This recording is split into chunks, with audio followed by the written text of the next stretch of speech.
সুস্থ শরীর ও মনের তৃতীয় পর্বে আমরা স্বাস্থ্যকর খাবারের কথা বলবো। খাবার দাবার অনেক রকম, ভাত, রুটি, ডাল, ডিমের ঝোল, ঢ্যাঁড়স সেদ্ধ, আবার সিঙাড়া, এগরোল, ফুচকা, আলুর চিপস, চকলেট এসবও আছে। আম, কাঁঠাল, তরমুজ, কোকাকোলা এসবের কথা মনে রাখতে হবে। কত রকমের খাবার, তাই না?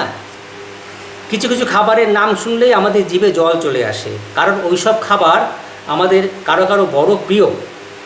এই এক রাশ খাবারের মধ্য থেকে আমাদের স্বাস্থ্যকর খাবার বেছে নিতে হবে এই স্কুলের বয়সে, কারণ এই ছোটো বয়সে আমরা যে খাবারে অভ্যস্ত হয়ে যাব সেই সব খাবারের কিছু কিছু আমাদের ভালো লাগবে সারা জীবন ধরে। সেই খাবারের নাম শুনলে আমাদেরও জিভে জল আসবে। যে খাবার আমরা এই বয়সে খাই না সেই ধরনের খাবার বড় হয়ে আমাদের পছন্দ হবে না। এই বয়সে আমাদের মা বাবা যেসব খাবারে আমাদের অভ্যস্ত করে দেন সেই খাবারেই আমাদের সারা জীবন একটা আকর্ষণ থাকে। আমরা বুড়ো হয়ে গেলেও সেই সব খাবার পেলে খুব আনন্দ পাই। অস্বাস্থ্যকর খাবার এই স্কুলের বয়সে তোমরা যাতে না খাও তার জন্য তোমাদের, বিশেষ করে তোমাদের মা বাবা, শিক্ষক শিক্ষিকাদের সচেতন হওয়া দরকার। খাদ্য নির্বাচনের সুখাদ্য নির্বাচনের কয়েকটা মূল সূত্র আছে, সেগুলো আগে জেনে নেই। আমি বলছিলাম খাবারের একটা বৈশিষ্ট্য হলো শক্তি ঘন খাবার। কিছু কিছু খাবারকে শক্তি ঘন খাবার বলে। সেটা কি জিনিস? তোমরা তরমুজ খাও নিশ্চয়ই। যদি তোমাদের প্রচণ্ড খিদে থাকে তাহলে তবে কতটা তরমুজ খেতে পারবে? কেউ 500 গ্রাম, কেউ 1 কিলোগ্রাম। কিন্তু তাই বলে 500 গ্রাম অথবা 1 কিলোগ্রাম চালের ভাত কি খেতে পারবে? আমরা কেউই পারবো না। কেন বলো তো? এর কারণ এই যে খাবার আমাদের অনেক বেশি শক্তি দেয় সেটা কম খেলেই চলে, সেটা কম খেলেই আমাদের খিদে মিটে যায়। তোমাদের জানাই, যে চাল দিয়ে ভাত রান্না হয় ওই একই ওজনের সেই চালের ভাত খেলে আমরা যতটা শক্তি পাই সেই শক্তি পেতে গেলে চালের ওজনে 10 গুণ তরমুজ খেতে হবে। কতটা খেতে পারবো শরীরে কতটা খাবার দরকার শরীরের শক্তির ভাড়ার পূর্ণ করার জন্যে, অর্থাৎ আমাদের খিদে তুষ্টি হবার জন্যে, আমাদের খিদে মেটানোর জন্যে কতটা খেতে হবে সেটা নির্ভর করে। তার চেয়ে বেশি খেলে আমাদের পেটে অস্বস্তি হয়, কারো কারো বমিও হয়। এটা আসলে শরীরের কাছে অপ্রয়োজনীয় ও ক্ষতিকর বেশি খাবার শরীর থেকে বের করে দেওয়ার একটা প্রাকৃতিক বন্দোবস্ত। এটা বেশ বোঝা গেল যে সব খাবারে একই পরিমাণে শক্তি থাকে না। কোনো খাবার অল্প খেলেই অনেকটা শক্তি পাওয়া যায়। এই ধরনের খাবারকে শক্তি ঘন খাবার বলে। আমরা আলোচনা করব যে বেশি পরিমাণে আমাদের এই ধরনের খাবার এড়িয়ে যাওয়া উচিত। কেন বলো তো? দু একটা শক্তিঘন খাবারের নাম উল্লেখ করলে আলোচনাটা সহজে বোঝা যাবে। ক্যাডবেরি, 5 স্টার চকলেট, সিঙাড়া, রসগোল্লা, এগরোল, কোকাকোলা, আইসক্রিম, পায়েস, চাটনি, হরলিক্স, কমপ্ল্যান এইসব হলো শক্তিঘন খাবারের অল্প কয়েকটা নমুনা। খাবারের শক্তি যোগানোর হিসেবের জন্যে যে একক ব্যবহার করা হয় তার নাম ক্যালোরি। একক মানে কি? 1 বস্তা তুলো আর 1 বস্তা ধানের ভারের পার্থক্য বোঝানোর জন্যে আমরা 2 বস্তার ওজনের উল্লেখ করি, তাই তো? তাতে বোঝা যায় এই 2 বস্তার ফারাকটা। এখানে বস্তার ওজন হিসেবে কিলোগ্রাম হলো একক বা ইউনিট। তেমনি খাবারের পুষ্টিগুণের একক হচ্ছে ক্যালোরি। এই ক্যালোরি শব্দটা মনে রাখো। এই এককটা অন্য অনেক বিজ্ঞানের আলোচনায় প্রাসঙ্গিক, অনেক জায়গায় কাজে লাগবে। যেমন ধরো, আমাদের শরীরে শক্তি খরচের এককও এই ক্যালোরি। আমরা শুয়ে থাকলে আমাদের কম ক্যালোরি খরচ হয়, আবার দৌড়লে বা সাঁতার কাটলে বেশি শক্তি খরচ হয়। অর্থাৎ বেশি ক্যালোরির মাপের শক্তি খরচ হয়। দৌড়ানোর বা সাঁতার কাটার সময় এই বেশি সংখ্যাটা প্রায় 10 গুণ। দৌড়ানোর সময় শুয়ে থাকার সময়ের চেয়ে 10 গুণ বেশি শক্তি খরচ হয়। মনে করো তোমার 500 ক্যালোরি শক্তি দরকার। এই শক্তি পাওয়ার জন্যে তোমার কেবল একটা ক্যাডবেরি চকলেটই যথেষ্ট, কারণ একটা ক্যাডবেরি চকলেটে মোটামুটি 500 ক্যালোরি থাকে। কিন্তু তোমার হয়তো দুপুরে খাওয়া হয়নি, এই অবস্থায় একটা ক্যাডবেরি চকলেট খেলেই কি তোমার চলবে? তোমার খিদে মিটবে না, তাই তো? পেট ভরানোর জন্য তখন আবার ভাত বা রুটি খেতে হবে। তখন তোমার প্রয়োজনের চেয়ে বেশি ক্যালোরির খাবার খাওয়া হয়ে যাবে, যেটার তোমার দরকার নেই। সেই বেশি ক্যালোরি তুমি খরচ করতে পারবে না। অর্থাৎ যে খাবার তুমি খরচ করতে পারবে না সেটা কি হবে না, সেটা শরীরে জমে থাকবে। আমাদের শরীরে কিছুটা শক্তি জমে থাকে আমাদের লিভার বা যকৃতে, যেটা অল্প, সেটা জমা থাকে লিভারে গ্লাইকোজেন নামে একটা শর্করা হিসাবে। এটা ব্যাংকের কারেন্ট বা সেভিংস অ্যাকাউন্টে টাকা জমা রাখার মতন। আমাদের অভুক্ত অবস্থার সময় লিভারের গ্লাইকোজেন থেকে আমরা সহজেই শক্তি পেয়ে যাই। কারেন্ট বা সেভিংস অ্যাকাউন্টে লোকে কিন্তু বেশি টাকা জমা রাখে না, বেশি টাকা জমা রাখে ফিক্সড ডিপোজিট অ্যাকাউন্টে। আমাদের শরীরের ফিক্সড ডিপোজিট অ্যাকাউন্ট হলো চর্বি। লিভারের শক্তি জমা রাখার ক্ষমতা পূর্ণ হয়ে গেলে বাড়তি শক্তি, যেটা কিনা গ্লুকোজ, মানে ওই মানি ব্যাগের ক্যাশ টাকার মতন, এই বাড়তি শক্তি যেটা লিভারে আর স্থান পেল না, সেটা আমাদের চামড়ার নিচে পেটের মধ্যে চর্বি হিসাবে জমতে থাকে। চর্বিতে জমে থাকা শক্তি আমরা বড় একটা খরচ করার সুযোগ পাই না। চর্বির শক্তি খরচ করার জন্য একটা দুর্ভিক্ষের প্রয়োজন হয়, অথবা একটা দীর্ঘ অনশন প্রতিবাদের জন্য অপেক্ষা করতে হয়। আমাদের শরীর সেই কুসময়ের জন্য প্রস্তুত থাকে। একটু আগে বলছিলাম যে এক থালা ডাল দিয়ে মাখা ভাত আর ডিমের ঝোল খেলে তোমার পেটের খিদেও মিটবে, আর 5 থেকে 600 ক্যালোরিও পাওয়া যাবে। এবারে আমি যদি বলি ভাত খাওয়ার আগে আমি তোমাদের প্রত্যেকে একটা করে ক্যাডবেরি চকলেট দেব, যাতেও 500 ক্যালোরি আছে, কি করবে তখন? ভাত না খেয়ে কেবল একটা ক্যাডবেরি চকলেট খাবে? আমার তো মনে হয় না। আমি তোমাদের জায়গায় থাকলে দুটোই খেতাম। ক্যাডবেরি চকলেটের লোভ ত্যাগ করতে না পারলে আমাদের দুটো ক্ষতি হবে। অবশ্য তোমাদের ক্ষেত্রে সেটা এখনই হবে না, সেটা হবে মাঝ বয়সে। আমাদের ছোটোবেলায় ক্যাডবেরি চকলেট পাওয়া যেত না আলুর চিপস বা এগ রোল। আইসক্রিম অবশ্য পাওয়া যেত, তবে সেগুলো সস্তা আর ক্রিম ছাড়া আইসক্রিম। সেই আইসক্রিমে সত্যি আইস মানে বরফ আর চিনি থাকতো, ক্রিম থাকতো না। সেই আইসক্রিমও খারাপ, তবে এখনকার আইসক্রিমের মতন ততটা খারাপ নয়।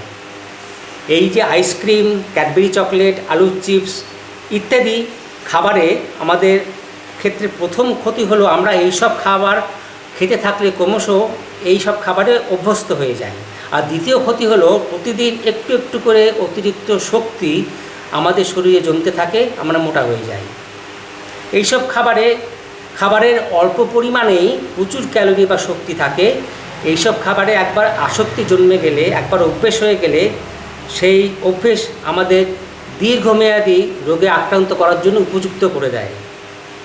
মোটা হয়ে গেলে আমাদের কী কী অসুবিধা হয় সেটা না হয় পরে কোনো এক সময় আলোচনা করব। তবে সারাংশ হলো আমাদের শক্তিঘন খাবার যতটা সম্ভব এড়িয়ে চলতে হবে। স্বাস্থ্যকর খাবারের দ্বিতীয় গুরুত্বপূর্ণ বিষয়টি হলো সুষম খাবারের থালা। সুষম খাবার বলতে কি বোঝায়? অর্থাৎ যে খাবার আমাদের শরীরের প্রয়োজন তার ঠিক অনুপাতে খাবার যে থালায় থাকবে সেই থালাটাকে আমরা বলবো সুষম খাবারের থালা।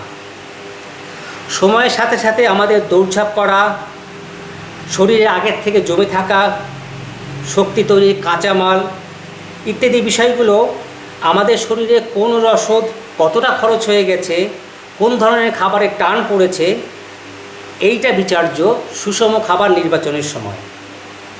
খেলার সময় লুডো খেলার সরঞ্জামে কয়েকটা লুডোর গুটি যদি হারিয়ে যায়, আমরা সেই সব হিসেব করে কোন রঙের কতটা গুটি লাগবে সেটা ঠিক করে সেটা কেনার চেষ্টা করি। আমরা অবশ্য পুরনো লুডোর গুটি বোর্ডটা ফেলে দিয়ে নতুন বোর্ড কিনতেই পারি, কিন্তু তাই বলে আমাদের পুরনো শরীরটা ফেলে দিয়ে নতুন শরীর জোগাড় করা যায় না। পুরনো শরীর ক্ষয় হয়ে যায় এবং তার জন্য আমাদের শরীরে রসদ পূর্ণ করার জন্য সুষম খাবার খেতে হয়। আমাদের কেউ কেউ রোগা, আবার কেউ কেউ মোটা। যারা মোটা তাদের শরীরে চর্বি বেশি, তাই তাদের খাবারে চর্বি বা তেল জাতীয় খাবার কম থাকবে। তারা ভাজা জিনিস, আলু চিপস এসব খাবেন না। অতিরিক্ত চিনি বা মিষ্টি খেলেও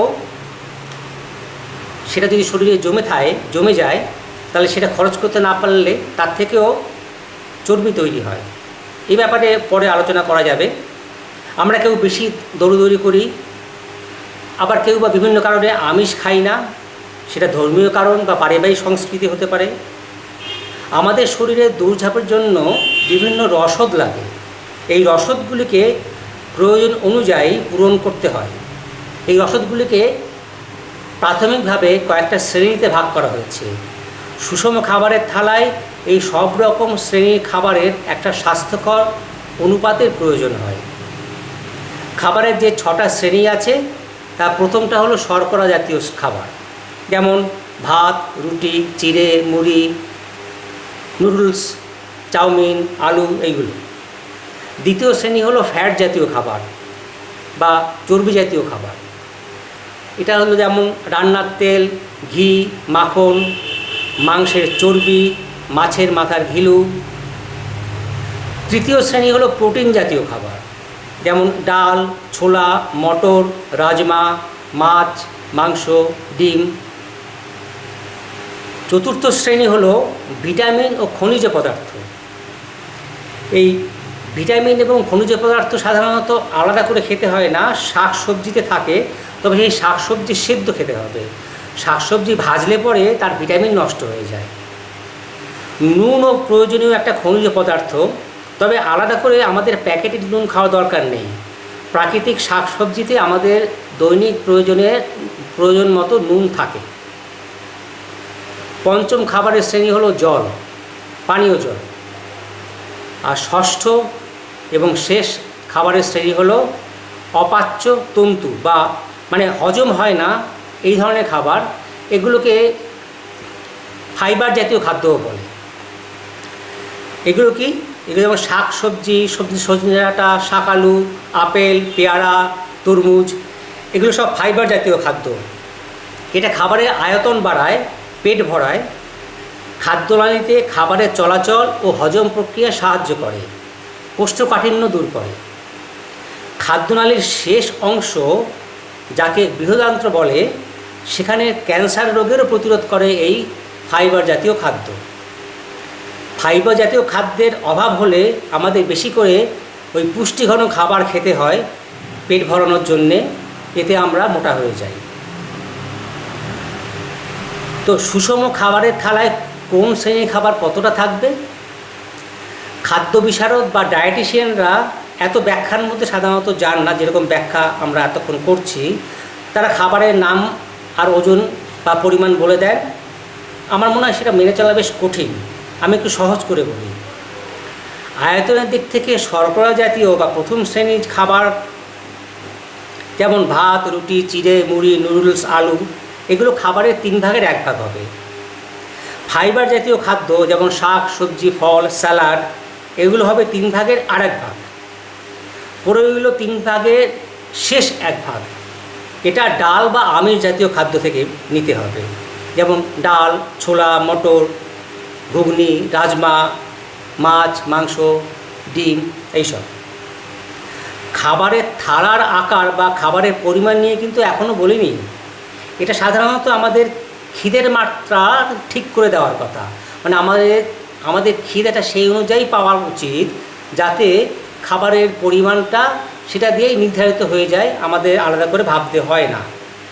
এটা সবার ক্ষেত্রে অবশ্য হয় না।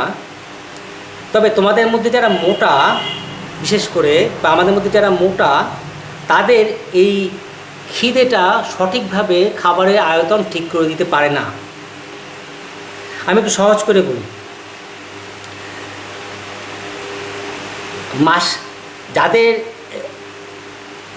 যারা আর কি মোটা হয়ে গেছেন,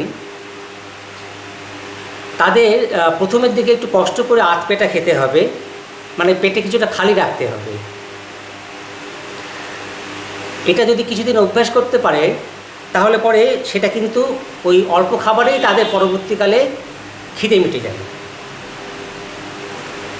সবশেষে বলি, শক্তিঘন খাবার মানে এই চকলেট, আলুর চিপস, সিঙ্গারা, এগ বা মাটন রোল, পরোটা, বিরিয়ানি, পোলাও, চানাচুর, রসগোল্লা, সন্দেশ, নিমকি, cold drinks, cake, pastry, pizza, ice cream, এগুলোকে এড়াতে হবে।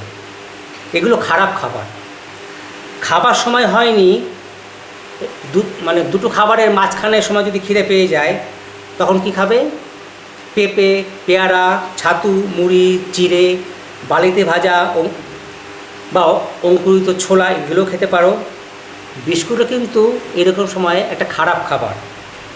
ময়দা, চিনি, বনস্পতি বা মাখন দিয়ে বিস্কুট তৈরি হয়, সেই অর্থে বিস্কুটও একটা শক্তিঘন খাবার। খাবার নিয়ে অনেকটা আলোচনা হলো, তবে খাবার জিনিস তো অসংখ্য, এ নিয়ে প্রশ্নের শেষ নেই। পরে আবার আলোচনা করা যাবে। তোমাদের যদি কারো কিছু প্রশ্ন থাকে সেগুলো স্কুলে জানিয়ে দিও, সেই প্রশ্নের উত্তর নিয়েই না হয় আরেকটা ক্লাস করা যাবে। শক্তিঘন খাবার শেষে আবার বলি, শক্তিঘন খাবার এড়াতে পারলে খুবই ভালো। এটা একটা অভ্যেসের ব্যাপার। রোগ হবার পরে কষ্ট করে সেগুলো এড়াতে হয় বেঁচে থাকার জন্য। যারা রুগ্ন তারা অনেক কষ্ট করে এটা খায় না, ওটা খায় না, যদিও তাতে তাদের কিন্তু ওষুধপত্রের খরচের আর তার ঝক্কি তারা এড়াতে পারেন না। রোগগুলো শরীরে একবার বাসা বাঁধলে সেটাকে নির্মূল করা যায় না আধুনিক বৈজ্ঞানিক চিকিৎসার প্রয়োগেও, কিন্তু এই রোগগুলো এড়ানো যায়। শক্তিঘন ও খারাপ খাবার আমাদের প্রাথমিকভাবে আকর্ষণ করে, সেটা আমাদের দেশের ভুল খাদ্য সংস্কৃতির জন্য। বেশ কিছু দেশ আছে সেখানে মানুষ এই ধরনের খাবার খান না, ছোটোবেলা থেকেই খান না। সেই সব দেশে বড় হয়ে গেলে তাদের যদি কেউ আমাদের দেশের খাবারগুলো দেয়, সেটা তারা খেতে পারেন না। কেন পারেন না? কারণ স্কুলের বয়সের অভ্যেস। তোমাদের এই অভ্যেসটা প্রথমে একটু কষ্ট করে রপ্ত করতে হবে। মানুষের অভিজ্ঞতা বলে যে কোনো অভ্যেস রপ্ত করার উপযুক্ত সময় এই স্কুলের বয়স। 6 মাস বা বড় জোর 1 বছর লাগে খারাপ ও শক্তিঘন খাবারের আকর্ষণকে অপছন্দে পরিণত করার জন্যে। আজকের ক্লাস শেষ করার আগে খারাপ আর শক্তিঘন খাবার আর ভালো খাবারের কয়েকটা নমুনা আরেকবার মনে করে নেই। খারাপ খাবার হলো এইগুলো: Cadbury, chocolate, lozenges, biscuit, cake, পাউরুটি, নিমকি, চানাচুর, আলুর chips, cold drinks, Horlicks, Complan, paratha, লুচি, পুরি, এগ বা মাটন রোল, সিঙ্গারা, আলু ভাজা, বেগুন ভাজা, চপ, কাটলেট, বেগুনি, ভাতের পাতে আলাদা করে নুন অথবা ঘি বা রুটির উপরে মাখন। আর মিষ্টির দোকানে সব খাবারই খারাপ। রসগোল্লা, পান্তুয়া, দই, মিষ্টি দই, সন্দেশ। ভালো খাবার হচ্ছে এইগুলো: মোটা পালিশ না করা চালের ভাত, একটু লালচে ধরনের চাল তার ভাত, লাল আটার হাতে গড়া রুটি, মুড়ি, চিড়ে, চাল ভাজা, বালিতে ভাজা ছোলা, ছাতু, ডাল, রাজমা, ঘুগনি, না ভেজে রান্না করা তরকারি, মাছের ঝোল, ডিম সিদ্ধ, ডিমের পাতলা ঝোল, আর যদি মাংস হয় ঝোলটা বাদ দিতে হবে, মুরগির মাংস। আর খেতে হবে অনেকটা পরিমাণে স্যালাড হচ্ছে সেই খাবারগুলোর সংমিশ্রণ। সবগুলোই লাগবে তা নয়, যে যার যেটা পছন্দ। যেমন শসা, কাঁচা মূলা, গাজর, পেঁয়াজ, কাঁচা লঙ্কা, অঙ্কুরিত ছোলা বা অঙ্কুরিত কাঁচা বাদাম, এই সমস্ত এই স্যালাডে অনেক ভিটামিন থাকে আর থাকে ফাইবার, যেগুলো আমাদের প্রয়োজন, আমাদের পেট ভরায়। খাবারের সময় হয়নি এমন সময় অল্প স্বল্প খিদে পেলে কী খাবে? যে কোনো ফল, মুড়ি, চিড়ে, স্যালাড, ভেজানো ছোলা, অঙ্কুরিত ছোলা বা বাদাম, ছাতু, এসব খেতে পারো। খাবে না হচ্ছে biscuit, cake, chocolate, chop, cutlet, egg বা মাটন রোল, লুচি, পুরি, পরোটা, কোল্ড ড্রিঙ্কস, হরলিক্স, কমপ্ল্যান, আলুর চিপস, সিঙ্গারা আর মিষ্টির দোকানের কোনো খাবার। আমরা এর পরের ক্লাসে খেলাধুলা ও শরীর ভালো রাখার ব্যায়াম নিয়ে আলোচনা করব। ঠিক আছে, আজ তবে এই পর্যন্ত। ভালো থেকো।